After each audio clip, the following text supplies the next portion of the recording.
सुप्रभात सभी को। आज मैं बीए द्वितीय वर्ष हिंदी साहित्य द्वितीय भाग में अच्छी कहानी के 7 सूत्र के बारे में बताऊंगी। तो इस अच्छी कहानी के 7 सूत्र को बताने से पहले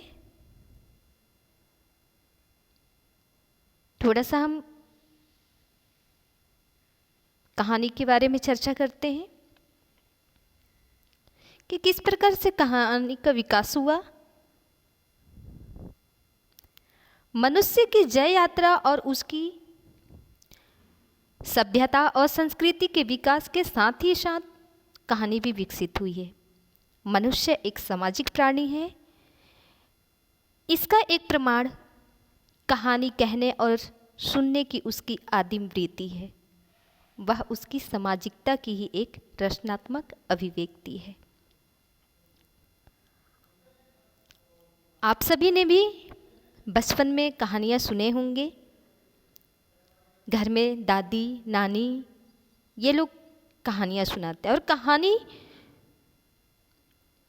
कहानी के धनी सभी लोग होते हैं, चाहे वो शिक्षित हो चाहे वो अशिक्षित हो। हम सहज ही कल्पना कर सकते हैं अपनी आखेटक और यायावर्गीय अवस्था में आदिम मनुष्य प्रकृति के उन्मुक्त वातावरण में जिस घटना और अनुभव से गुजरता होगा उसे सुनाने और कहने के लिए वह बेचैन हो जाता होगा। वे कहानियाँ सीधी सादी होती होंगी। किसी घटना का वर्णन और प्रतिक्रिया तब शायद हर दिन की उसकी एक कहानी होती होगी। कल क्या हुआ या आज क्या हुआ, इसका बयान और बखान ही उनमें होती होंगी। एक कौतूहल और एक जिज्ञासा। जिज्ञासा अर्थात जानने की इच्छा। दुनिया का पहला कथा केंद्र भारत ही माना जाता है। लगातार 12 शताब्दियों तक सारी दुनिया को कहानियों का स्रोत यहाँ मिलता है। आदिम सभ्यता से लेकर विश्व की लगभग सारी संस्कृतियों को अपने कथा बीज यहीं से मिलते रहे हैं। वेदों के संवादों और सूक्तों में, उपनिषदों के उपाख्यानों में, पुराण कथाओं में, रामायण और महाभारत में, बोध और ज्ञान, नीति और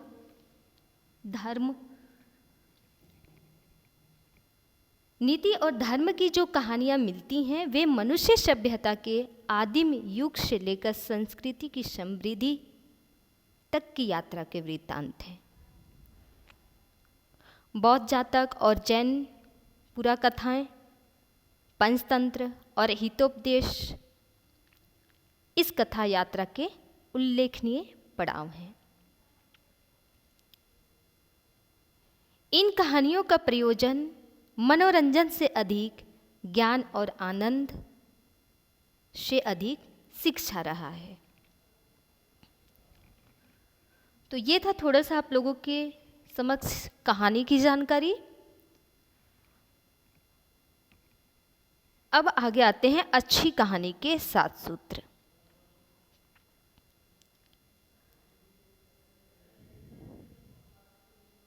मनुष्य में कहानी पढ़ने, सुनने और सुनाने की प्रवृत्ति सर्वव्यापी और सार्वजनिक है। एक सामान्य बुद्धि वाला व्यक्ति भी कहानी के विवेक का धनी होता है।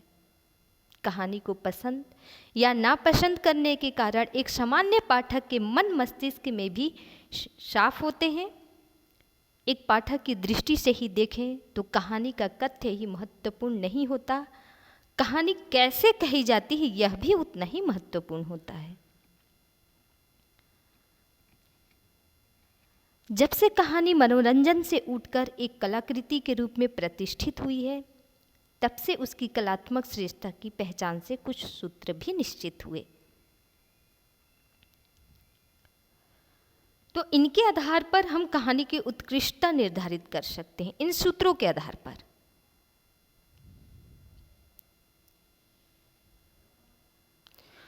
तो अच्छी कहानी के कितने सूत्र हैं? 7 सूत्र हैं। यहाँ पे आप देख सकते हैं।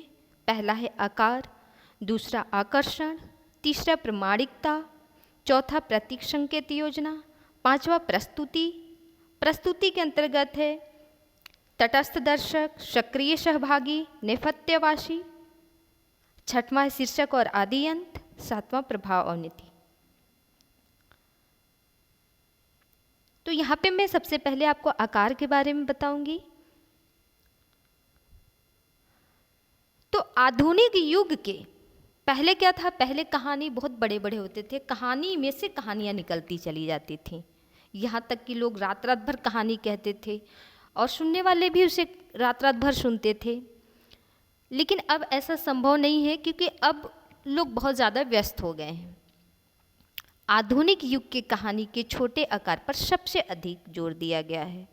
वह जमाना अब नहीं रहा कि कहानियों में से कहानियाँ निकलती चली जाए और श्रोता रात भर उन्हें सुनता रहे।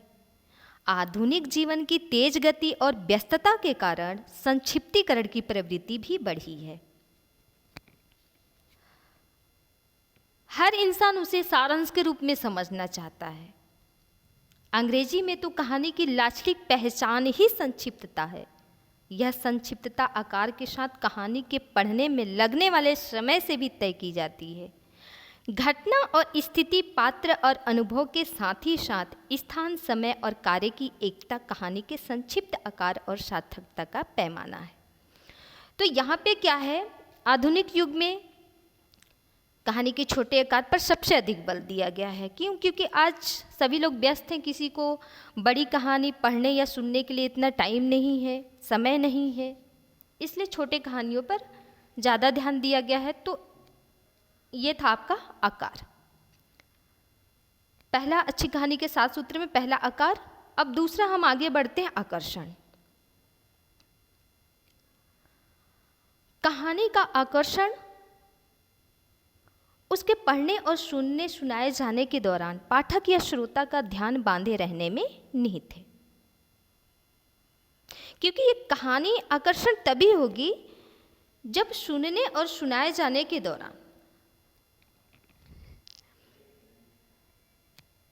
बोलने वाला या पढ़ने वाला श्रोता अर्थात सुनने वाला का ध्यान बांधे रहने में निहित है। यानी कि सुनने वाला का जब जो है ध्यान वो बिल्कुल एकाग्रचित्त हो। एक अच्छी कहानी की यह पहचान है कि उसे पढ़ना या सुनना शुरू करते ही उसके समाप्त होने तक पाठक या श्रोता दत्तचित्त और एकाग्र होता है। रोचक घटना विन्यास के साथ ही आगे क्या हुआ, क्योंकि जब हम कहानी सुनते हैं या आप कहानी सुनेंगे तो उसमें क्या होता है, एक हमेशा एक जिज्ञासा बनी होती है कि मुझे आगे जानना है, आगे क्या हुआ, आगे क्या हुआ। तो आगे क्या हुआ कि जिज्ञासा और कौतूहल को बनाए रखना कहानी की आदिम जरूरत है। कहानी के कथ्य और चरित्र, स्थिति और अनुभूति में इतना आकर्षण तो होना ही चाहिए।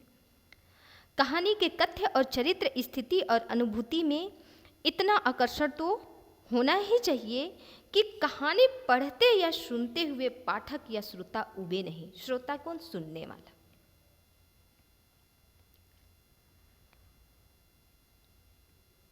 किसी भी अच्छे कहानी की पहली और अनिवार्य शर्त उसकी पठनीयता है। कहानी कहना भी एक कला है, क्योंकि कहानी कहते समय सामने वाले की प्रतिक्रिया भी दिखनी चाहिए। कहानी को वह कुछ इस तरह से पेश करे कि लगना चाहिए कि ये उस घटना का ये चश्मदीद गवाह है। अगर कहानी को बस यूं ही बोल दिया जाए या यूं ही पढ़ दिया जाए तो वो किसी को समझ में नहीं आएगा। लेकिन वो भाव, वो भाव बोलने वाले के अंदर दिखना चाहिए। अब तीसरा क्या है? तीसरा है प्रामाणिकता। कहानी जीवन को प्रतिबिंबित करती है, इसलिए इससे चित्रित घटना और स्थिति, चरित्र और अनुभूति यदि प्रामाणिक नहीं हुई तो वह अपनी विश्वसनीयता खो देती है। कहानी पढ़ते, सुनते एवं पाठक श्रोता को यह लगना चाहिए कि ऐसा हुआ और ऐसा हो सकता है। यह सच है कि जीवन में असंभव और अप्रत्याशित भी बहुत कुछ होता है, लेकिन कहानी में उसे प्रस्तुत करते हुए वह अप्रत्याशित भी प्रत्याशित और असंभव भी संभव लगना चाहिए। कहानी में मानवीय संभावना ही उसकी विश्वसनीयता का आधार होती है। जीवन में होने वाली घटनाओं में संयोगों का भी स्थान होता है और उनके आकस्मिकताएं भी होती हैं। पुरानी कहानी में तो इनकी भूमिका महत्वपूर्ण होती थी, लेकिन आधुनिक कहानी में इन संयोगों का भी एक मानवीय तर्क होना चाहिए और आकस्मिकताएं भी संगठनीय होनी चाहिए। अब प्रामाणिकता के बाद है चौथा, प्रतीक संकेत योजना। चौथा सूत्र क्या है? प्रतीक संकेत योजना। तो आधुनिक कहानी में सपाट विवरण और स्थितियों या अनुभवों के सीधे बयान या बखान की बजाय प्रतीकों और संकेतों के कथ्य को असरदार बनाने की प्रवृत्ति बढ़ी है। इससे मानवीय अनुभव के अर्थ और उसके अनेक स्तर खुलते हैं। कहानी स्वयं भी किसी न किसी मानव स्थिति और अनुभूति का प्रतीक और संकेत होती है, क्योंकि कहानी हर किसी के जीवन को छूती है। कहानी के प्रतीक और संकेत, बिंब और रूपक आदि जीवन की परिस्थिति, पात्रों की मनः स्थिति और कहानी की केंद्रीय अनुभूति को व्यंजित करने वाला होना चाहिए। इनके अभाव में वे अनावश्यक अलंकरण और कहानी पर बाहरी या ऊपरी बोझ की तरह हो जाते हैं। तो ये था चौथा आपका प्रतीक संकेत योजना। पांचवा है प्रस्तुति। तो अच्छी कहानी के 7 सूत्र में पांचवा क्या है? प्रस्तुति। किस प्रकार से उसकी प्रस्तुति होनी चाहिए? कहानी का प्रभाव उसकी प्रस्तुति पर ही निर्भर करता है। यदि कहानी की प्रस्तुति अनाकर्षक हुई, उसकी कथन भंगिमा अनगढ़ और उबाऊ हुई, तो महान से महान कथ्य भी अपना वांछित प्रभाव नहीं छोड़ पाता। कहानी कहने का ढंग, अभिव्यक्ति की पद्धति यानी विचार को व्यक्त करने का तरीका और पूरी कथन भंगिमा कैसी हो, यह कहानी के कथ्य और वस्तु पर निर्भर करता है। यूँ तो प्रस्तुति के अनेक तरीके हो सकते हैं, लेकिन सामान्यतः उसके 3 रूप परिकल्पित किए जा सकते हैं, जिसमें यहाँ पे आप देख सकते हैं। क, तटस्थ दर्शक। तो कहानीकार जब कहानी को इस तरह प्रस्तुत करता है मानो वह पूरे घटनाक्रम और स्थिति विन्यास का तटस्थ दर्शक है, जैसे उस घटना का वह चश्मदीद गवाह है, तब वह मात्र वर्णन करता है, उसकी भूमिका एक चश्मदीद गवाह की तरह होती है, जिसने पूरी स्थिति को नज़दीक से देखा है। इस प्रस्तुति में वह कहानी को एक कलाकर्म में घटता हुआ दिखाता है और उसकी भंगिमा इतिवृत्तात्मक होती है। कहानीकार को अपनी ओर से कुछ भी कहने की गुंजाइश नहीं होती है। तो आगे प्रस्तुति के अंतर्गत ही ख, सक्रिय सहभागी। इस प्रस्तुति में कहानीकार कहानी के घटना चक्र, स्थिति विन्यास और अनुभव क्रम को इस तरह पेश करता है मानो वह सब उसके साथ ही घटा है, मानो वह उसकी ही घटना है, उसके साथ ही घटा है, वह स्वयं उन स्थितियों से गुजरा है और यह सब उसका ही अपना अनुभव है। वह कहानी को आपबीती या आत्मकथा की तरफ प्रस्तुत करता है, मानो जैसे वो उसकी स्वयं की कहानी है। इस प्रस्तुति में डायरी और पैतृ शैली भी अपनाई जाती है।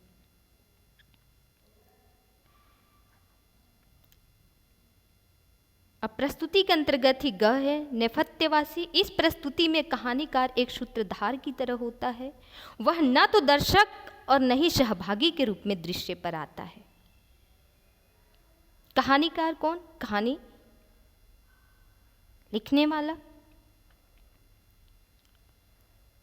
कहानी कहने वाला।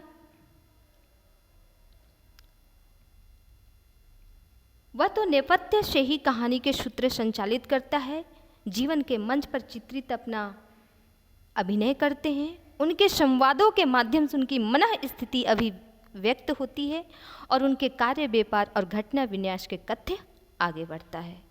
स्थितियों का घात प्रतिघात कहानी के केंद्रीय अनुभूति को उजागर करता है।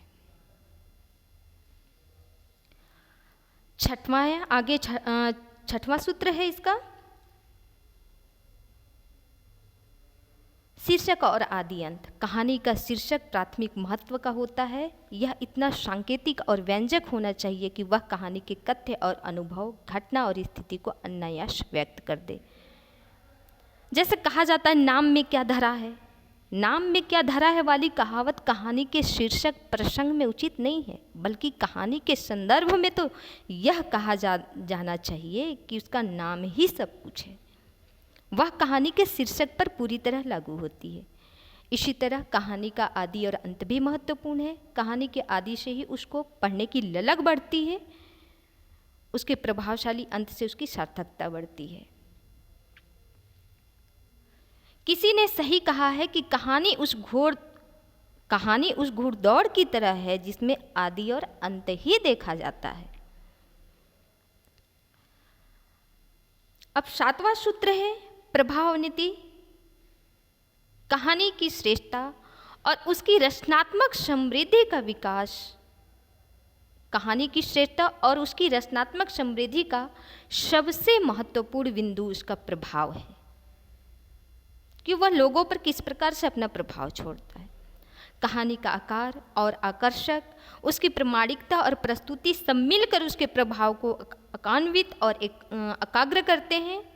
कहानी का घटनाक्रम और स्थिति विन्यास, चरित्र सृष्टि और कार्य व्यापार, रूप विधान और कलात्मक निर्वाह सबकी सार्थकता इसी बात में है कि इनका समग्र प्रभाव एकीकृत और समावेशी हो। किसी ने सही कहा है कि कहानी धनुष से छूटा हुआ एक ऐसा तीर है जो सीधे अपना लक्ष्य भेद करता है। यह लक्ष्योन्मुखता ही कहानी की सार्थकता का केंद्रीय बिंदु है। तो ये था अच्छी कहानी के 7 सूत्र जो मैंने अभी आपको बताया।